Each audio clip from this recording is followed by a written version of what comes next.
Assalamualaikum warahmatullahi wabarakatuh. Sampurasun. Perkenalkan, nama saya Jaka Rukmana STMT. Saat ini saya bekerja dan beraktivitas sebagai dosen di program studi Teknologi Pangan Fakultas Teknik Universitas Pasundan. Nomor induk dosen nasional saya 0401059004. Pada kesempatan kali ini, saya akan menyampaikan terkait pernyataan diri dosen dalam unjuk kerja Tridharma Perguruan Tinggi atau PDD UKTPT di bidang pengajaran untuk keperluan penilaian pada kegiatan sertifikasi dosen tahun 2024. Mata kuliah yang saya ajar di program studi Teknologi Pangan Fakultas Teknik Universitas Pasundan adalah mata kuliah pada kelompok keilmuan engineering atau keteknikan, di antaranya satuan operasi industri pangan, mesin peralatan industri pangan, dan perencanaan industri pangan. Pada setiap proses pembelajaran, saya menerapkan komponen utama di dalam proses pembelajaran, yaitu delivery, interaction, dan assessment. Pada komponen delivery, biasanya saya menyampaikan terkait deskripsi dari mata kuliah yang sedang saya ajarkan kepada para mahasiswa. Kemudian saya terangkan juga capaian pembelajaran yang diharapkan diperoleh oleh mahasiswa setelah mengikuti mata kuliah tersebut. Kemudian saya sampaikan metode dan strategis pembelajaran agar mahasiswa juga memahami dari awal terkait tujuan dilakukan proses pembelajaran. Mata kuliah Satuan Operasi Industri Pangan merupakan mata kuliah wajib yang ada di program studi Teknologi Pangan Fakultas Teknik Universitas Pasundan dengan bobot SKS sebesar 3 SKS, di mana mata kuliah ini berada pada kelompok keilmuan engineering. Mata kuliah Satuan Operasi Industri Pangan merupakan mata kuliah yang memberikan penjelasan dan pemahaman kepada para mahasiswa terkait unit-unit proses yang ada di dalam industri pangan. Kemampuan yang diharapkan setelah mahasiswa mengikuti mata kuliah Satuan Operasi Industri Pangan, kami dibebankan oleh program studi yaitu CPL nomor 3 terkait sikap, yaitu menginternalisasi nilai, norma, dan etika dengan mengedepankan semangat kemandirian belajar, kejuangan, kewirausahaan disertai dengan rasa tanggung jawab di dalam pekerjaan di bidang pangan. Kemudian di aspek pendidikan atau pengetahuan juga kami dititipkan CPL nomor 6 dari program studi Teknologi Pangan, yaitu mahasiswa harus mampu menjelaskan, mengidentifikasi mesin dan peralatan yang ada di industri pangan, serta mempelajari terkait segala sesuatu terkait rekayasa proses pengolahan pangan. Dari CPL yang dibebankan oleh program studi kepada mata kuliah Satuan Operasi, maka tim dosen menurunkan menjadi capaian pembelajaran mata kuliah. Pada mata kuliah Satuan Operasi Industri Pangan ada 9 capaian pembelajaran mata kuliah, diantaranya yang pertama CPMK nomor 1, yaitu mahasiswa mampu menjelaskan pentingnya satuan operasi industri pangan dalam pengolahan secara umum. Kemudian CPMK nomor 2, mahasiswa mampu menjelaskan unit operasi yang terkait dalam satuan operasi industri pangan. Kemudian CPMK nomor 3, mahasiswa mampu memahami dan melakukan perhitungan mengenai konversi satuan dalam keteknikan. Kemudian CPMK nomor 4, mahasiswa mampu memahami dan melakukan perhitungan mengenai neraca massa, neraca energi, dan neraca panas. Kemudian CPMK nomor 5, mahasiswa mampu memahami dan melakukan perhitungan mengenai fluida statik, fluida dinamik, dan neraca energi. Kemudian CPMK nomor 6, mahasiswa mampu memahami dan melakukan perhitungan mengenai proses pencampuran dan pengadukan. Kemudian CPMK nomor 7, mahasiswa mampu memahami dan melakukan perhitungan mengenai pemisahan fisik dan mekanik. CPMK nomor 8, mahasiswa mampu memahami dan melakukan perhitungan terkait proses ekstraksi padat cair atau leaching. Serta yang terakhir CPMK nomor 9, yaitu mahasiswa mampu melakukan perhitungan mengenai proses destilasi. Metode pembelajaran yang digunakan pada kelas mata kuliah SOIP yaitu Project Based Learning. di mana pembelajaran terdiri dari 16 kali pertemuan tatap muka, termasuk UTS dan UAS. Pembelajaran disampaikan dengan metode ceramah dan tutorial melalui tatap muka secara langsung ataupun melalui sistem belajar mandiri dalam bentuk penugasan terstruktur yang harus diberikan feedback oleh dosen pada LMS yang digunakan oleh Universitas Pasundan. Interaksi antara dosen dan mahasiswa di dalam kelas selama perkuliahan berlangsung dilakukan melalui proses tanya jawab secara langsung di dalam kelas ataupun di luar jam kuliah melalui forum diskusi ataupun melalui WA group. Terakhir, sistem penilaian yang saya gunakan di dalam melakukan assessment terhadap kinerja atau terhadap capaian mahasiswa, yaitu menggunakan indikator atau teknik penilaian yang berbasiskan aktivitas partisipasi sebesar 10%, kemudian pengetahuannya dinilai dari tugas 15%, kemudian kuis 15%, ujian tengah semester 30%, dan ujian akhir semester 30%. Untuk standar nilai akhir sendiri, kami mengikuti SK Dekan Fakultas Teknik Universitas Pasundan terkait standar nilai akhir mata kuliah di lingkung Fakultas Teknik, di mana grade A itu rentang dari 80 sampai 100, grade AB 70 sampai 79,9, kemudian grade B dengan nilai total 60 sampai 69,9, nilai BC adalah 50 sampai 59,9, kemudian nilai C 40 sampai 49,9, nilai D 30 sampai 39,9, dan terakhir perolehan nilai E dari rentang 0 sampai 29,9. Untuk kegiatan pembelajaran di dalam kelas, berikut saya sajikan dalam bentuk rekaman kegiatan belajar mengajar yang saya lakukan di dalam kelas. Rekaman ini merupakan rekaman pada pertemuan ke-7 untuk mata kuliah Satuan Operasi Industri Pangan 1 pada materi pencampuran dan pengadukan. Selamat menyaksikan. Kita mulai pertemuan pagi hari ini. Hari ini pertemuan ke-7. Sesuai dengan rencana pembelajaran semester, materinya adalah proses pengadukan dan pencampuran. Sebelumnya, apakah para mahasiswa pernah melakukan proses pengadukan dan pencampuran di kehidupan sehari-hari? Kira-kira apa yang pernah kalian campurkan atau apa yang pernah kalian aduk di kehidupan sehari-hari? Betul ya, contohnya sirup dengan air, misalnya apa lagi? Adonan kue, misalnya terigu dengan telur dan lain sebagainya, kita campur, kita aduk dengan menggunakan mixer. Tujuannya apa diaduk itu? Biar tercampur, biar dapat kondisi yang homogen, kondisi yang seragam. Baik, nah itu sebagian besar para mahasiswa sudah tahu bahwa proses pencampuran dan pengadukan itu ya sering kita temui di kehidupan sehari-hari. Nah sekarang apa kaitannya dengan industri ya, khususnya industri pangan?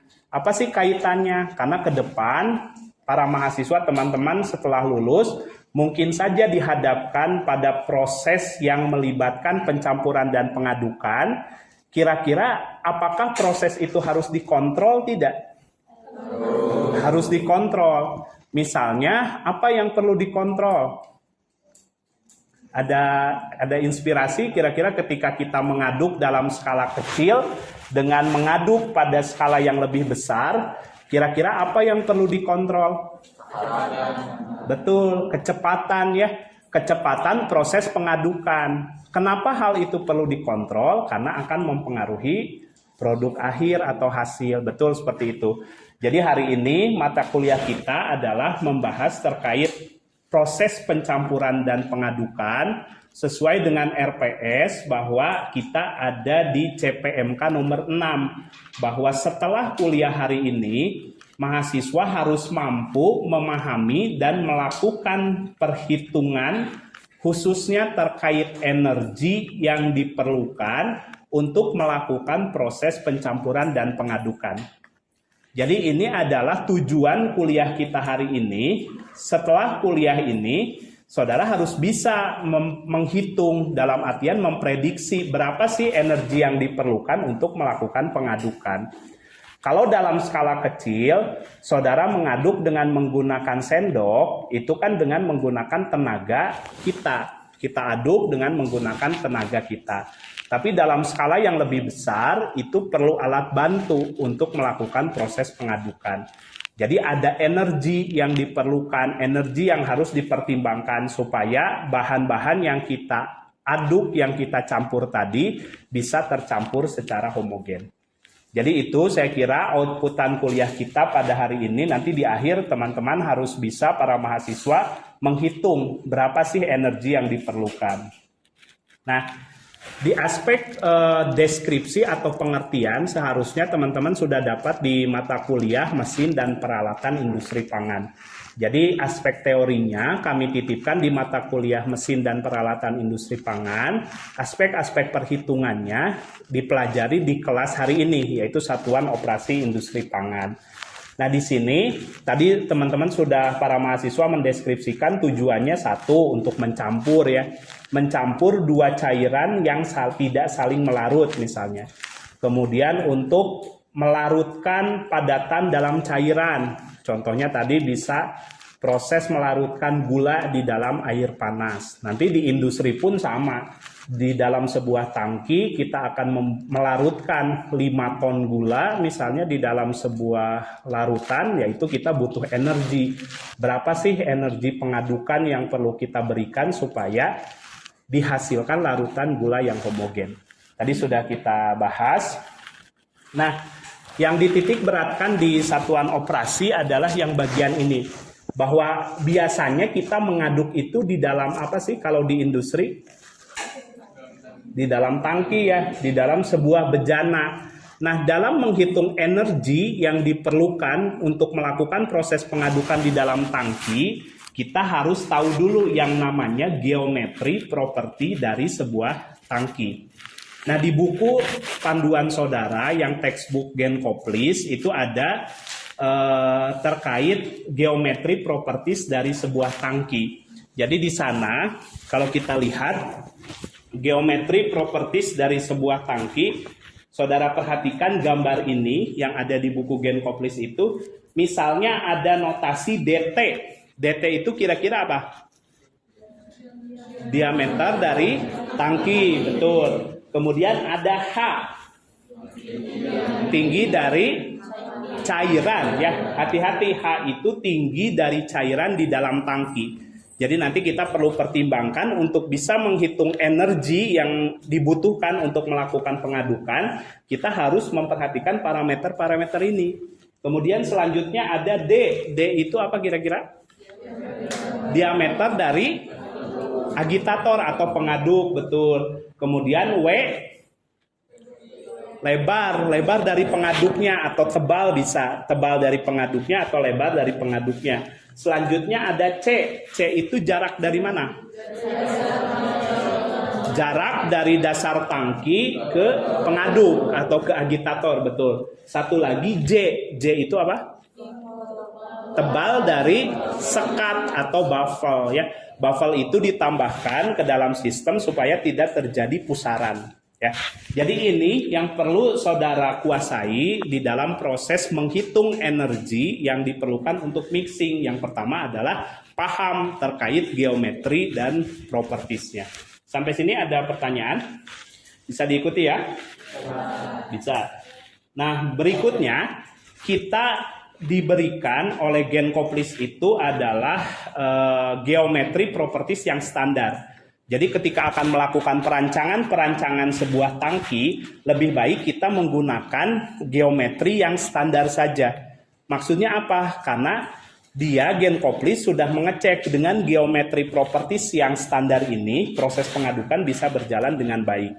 Nah, apa yang distandarkan oleh mereka? Yaitu DT per H. Berarti tadi diameter tangki dibandingkan dengan tinggi cairan di dalam tangki. Yang ideal itu menurut Gen Koplis adalah 1:1. Jadi ketika melakukan perancangan sebuah tangki, saudara tinggal pakai saja yang ini acuannya, bahwa diameter tangki dengan tinggi cairan di dalam tangki, kalau mau ideal harus 1:1. Boleh nggak 1:2? Boleh ya, dalam perancangan sebenarnya kan tidak ada batasan. Hanya saja jika ingin prosesnya mengikuti kondisi ideal yang dilakukan Gen Koplis, maka lakukan yang seperti Gen Koplis lakukan. Oke, nah ini sudah dipakai oleh kakak kelas kalian untuk melakukan sebuah perancangan contohnya. Yang melakukan tugas akhirnya adalah karakteristik mesin pasteurisasi susu sapi berbasis double jacket dengan posisi dan jenis pengaduk yang bervariasi. Jadi mahasiswa ini, kakak kelas kamu ini merancang sebuah mesin pasteurisasi, bentuknya adalah tangki. Sehingga segala sesuatu yang berbentuk tangki dan ada pengaduknya supaya ideal, jadi kita pakai yang perbandingan yang tadi. Tidak mencari-cari lagi perbandingan yang lainnya. Nah ini kemarin dia mahasiswanya angkatan 2017 dibimbing langsung oleh saya sebagai pembimbing 2 dan Pak Yusman sebagai pembimbing 1-nya. Jadi kami mengecek bagaimana proses pasteurisasi bisa dilakukan secara portable. Jadi kalau sekarang kan banyak industri-industri yang pengolahan susu yang sudah besar, bagaimana dengan KUD-KUD yang ada di desa dan lain sebagainya. Nah terinspirasi dari sana maka dibuatlah mesin pasteurisasi dalam skala UMKM atau skala kecil. Nah dia menggunakan geometri properties yang tadi. Dalam apa? Dalam aspek perancangan tangkinya. Jadi tangki yang digunakan itu dia rancang dari awal sampai akhir menggunakan geometri properties yang tadi sudah distandarkan oleh Gen Koplis.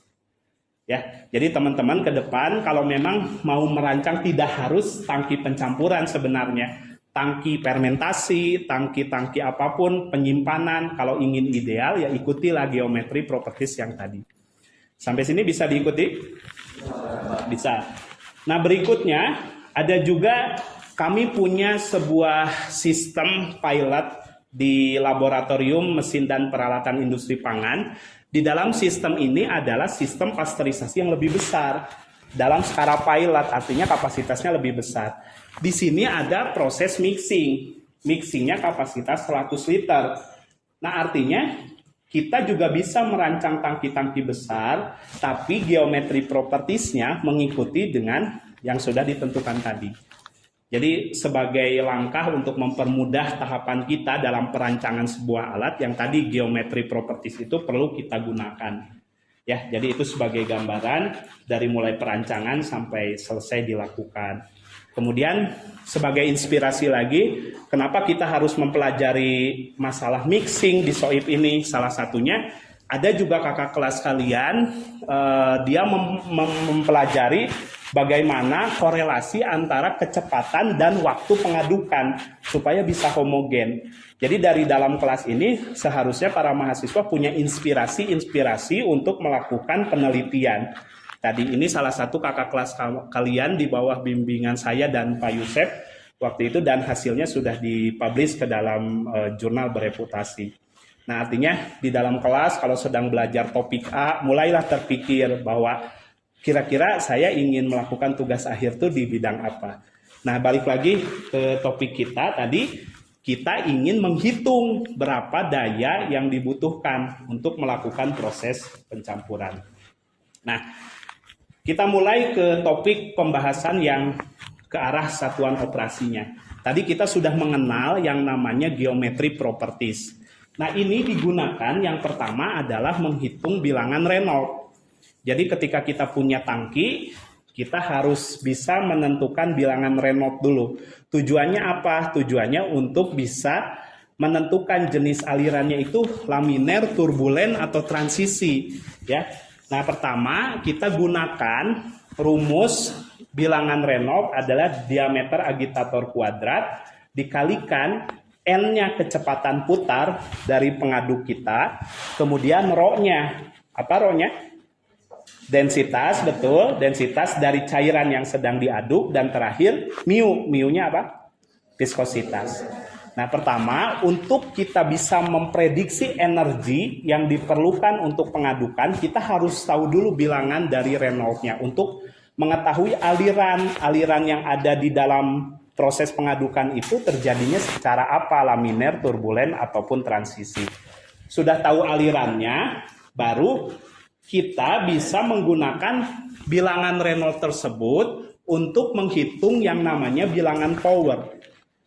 Bilangan power itu adalah bilangan yang bisa kita gunakan untuk memprediksi daya. Jadi di sana dimunculkan bilangan power itu rumusnya NP sama dengan P dibagi Rho dikali N pangkat 3 dikali DA pangkat 5. Jadi NP itu yang sedang kita cari, kemudian kita ingin tahu daya sesuai topik kita, mahasiswa bisa memprediksi daya untuk proses pengadukannya. Jadi yang dicari adalah P. Kemudian Rho tadi densitas, N apa N? Kecepatan putar. Kalau kita punya pengaduk, berapa sih kecepatan putarnya? Dan terakhir ada diameter agitator. Jadi kalau yang namanya pengadukan, kita biasa menggunakan pengaduk. Nah, diameter pengaduknya berapa sih? Bisa kita ukur kan, berapa diameter pengaduknya. Dari sini kita akan tahu densitas, akan tahu kecepatan putar, akan tahu diameter agitator. Nah, bagaimana mencari P? Kita butuh yang namanya bilangan power. Bilangan power itu bisa kita cari dengan menggunakan kurva. Kalau kurva-kurvanya standar, di Genkoplis sudah disajikan. Ada kurva 1, kurva 2, kurva 3 yang di sebelah kanan sana, dan kurva 4. Kemudian sumbu X-nya adalah bilangan Reynolds. Jadi tujuan kita menghitung Reynolds di awal adalah untuk tahu bagaimana bilangan powernya. Jadi Reynolds tadi sudah dihitung, diplot di sumbu X, kemudian simpelnya ditarik ke kurva yang dibutuhkan, kemudian ditarik ke sumbu Y, sehingga dapat bilangan power. Bilangan power ini dimasukkan ke rumus. Sehingga bilangan powernya ada, Rho-nya ada, N-nya ada, DA-nya ada, kita akan dapat P. P itu adalah daya. Jadi tujuan kuliah hari ini harusnya sudah bisa tercapai bahwa kamu bisa memprediksi daya yang dibutuhkan untuk pengadukan berdasarkan rumus ini. Masalahnya adalah kapan kita menggunakan kurva 1, 2, 3, 4, dan 5. Nah, Genkoplis sudah mengutarakan kurva-kurva ini punya spesifikasi yang masing-masing. Jadi tinggal gunakan nanti kalau kamu pakai jenis pengaduknya agitator oven turbin, bisa menggunakan kurva 1 atau kurva 2. Lihat spesifikasi yang lainnya. Oke, sampai sini ada pertanyaan mungkin dari mahasiswa, silakan. Jadi kurva 1, 2, 3, 4, 5 itu digunakan untuk kita mencari bilangan power. Nanti nggak semuanya digunakan, hanya salah satu saja. Berarti penggunaan kurvanya itu gimana? Bentuk turbin apa? Betul. Turbin, beda kurva berarti. Betul. Ya, jadi terima kasih pertanyaannya. Jadi yang pertama itu penggunaan kurva itu ditentukan berdasarkan jenis pengaduk yang kita gunakan. Kalau kita pakai pengaduknya di antara yang 5 di sana, berarti kita tinggal tentukan. Kalau di luar yang 5 bagaimana? Bisa nggak pakai kurva ini? Nggak bisa. Kurva ini spesifik untuk 5 jenis pengaduk yang ada. Kalau di luar yang 5 itu, kita harus mencari kurva yang lain. Oke, sampai sini bisa diikuti ya. Nah, ini tugas saudara di dalam kelas hari ini adalah ini simulasi bagaimana kita menentukan berapa daya yang dibutuhkan untuk proses pengadukan. Ya, jadi nanti selama kurang lebih 15 menit silahkan dicoba, dikerjakan perhitungan yang diberikan supaya saudara bisa mengaplikasikan rumus yang tadi diberikan. Sampai sini barangkali ada pertanyaan dari para mahasiswa? Cukup ya?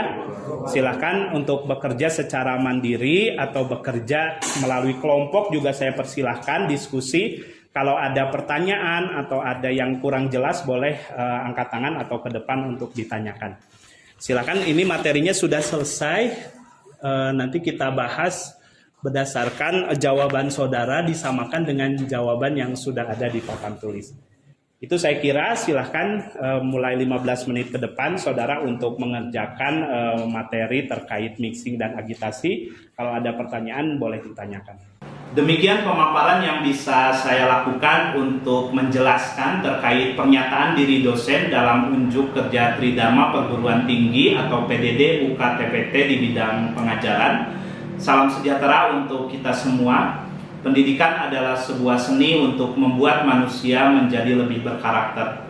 Sampurasun, wabillahi taufiq wal hidayah. Wassalamualaikum warahmatullahi wabarakatuh.